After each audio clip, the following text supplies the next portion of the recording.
Alright, I'm ready to answer some questions, hopefully some good ones, maybe some questions that don't care too much about. The audience is just awesome.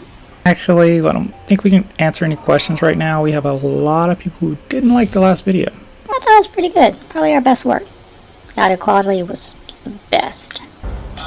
Yeah. Well, actually, let's do an apology. I've made a severe and continuous lapse in my judgment, and I don't expect to be forgiven. I'm simply here to apologize. But the best quality stuff I could possibly put out. You know, I want the stuff to be really good. We don't want it to be good. We don't care. Oh, well, yes, that counters my entire argument. Nope. Let's go to the first comment. Actually, before we get into the first comment, I did want to jump into something else. Nah, I changed my mind. Let's get into the first comment. Having options just for the sake of having options without any real thought behind them is bad design. His criticism wasn't about the fact that there was an option, it's that it wasn't done well. It implies a lot of thought went into the game without actually having to put that thought in. But yes, by itself it doesn't mean the game will be bad as a whole. Easily could be just one bad spot that got overlooked. Good thing his point wasn't that the same sucks because of this one bit. I couldn't say whether Fallout 3 is bad game or not. What I can say is your video is disingenuous of what HB was saying. HB could be wrong about every point he makes, but if you don't critique the actual points he makes, you just come across as pissy that he insulted your favorite game. Well, can't disagree with that. He said words. Words mean something. In all fairness, Fallout 3, not my favorite game. Out of all games out there, Morrowind would be in my top 5. Maybe Baldur's Gate. It's not in my top 10. The point isn't that the fact that he criticized the game, it's just the fact that he's nitpicking at a game, almost like a child picking at a game that he doesn't like because of X reasons, which is stupid.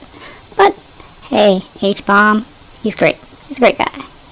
4 million subscribers, pretty sure all of them totally agree with everything he's saying. Oh wait, they don't. It's okay. Let's go to the next comment. He's an arrogant sod. This critique is the real, nothing burger, if we're being honest. It reads like you spent 30 minutes drafting a response to a video you only watched 10 minutes of, and it shows. You seem to have completely missed the point of this section. The criticism wasn't aimed at the tutorial in isolation but at Fallout 3 as a whole. Hbomb argued that while the tutorial might be flawless, it sets the stage for the rest of the game to devolve into an overly hand-holdy experience. This type of commentary, praising one aspect, like the tutorial, to underline flaws elsewhere is a classic example of ironic juxtaposition or rhetorical framing . Please refrain from making 5-minute responses to 50-plus minute video essays while only watching the first fifth of them. Daddy, chill. What the hell is even that? No, we can't leave on a sour note, so let's finish up the video. So, points made, points. Just messing with you. So, to sum up everything he said there, I know you mentioned the fact that you should watch the entire video instead of just watching short portions and actually evaluating his point.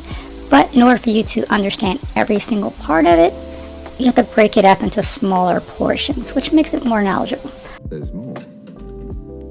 Much more. Something big's coming, isn't it? Let's say, hypothetically, I saw the entire video. Let's say my opinion was, I think Hbomberguy content was bad because he's like a child. Which I mentioned before. He's like, I like D&D games. I like Dungeons and Dragons. It's my favorite type of game. I love Civilization. It's my favorite type of game. So anytime I play a game, in my head I'm thinking, I wish this game was more like this. But it's not this, right? Perfect example, right?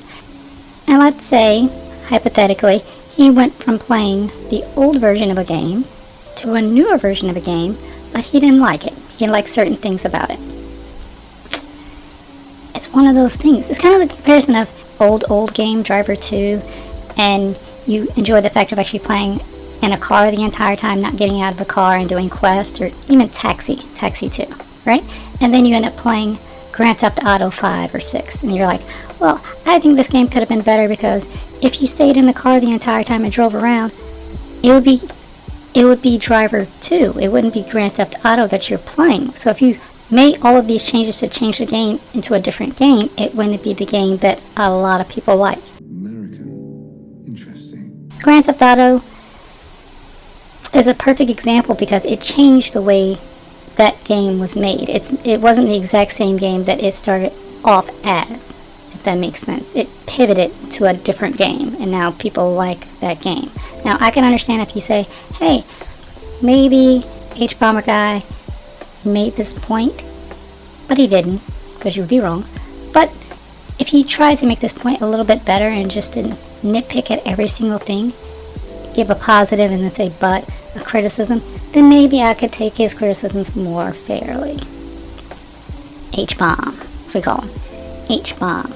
I'm an H-bomb guy. What are his viewers called? The H-bombers. Or the view bomber viewers. I don't know. Let's find something else to do. Yeah, I'm taking that now. That's my thing. Tell Moxie Show about that. It's my thing now. The game is using the Overseer's death as a teachable moment. Killing people makes people sad. Thank you for your patronage.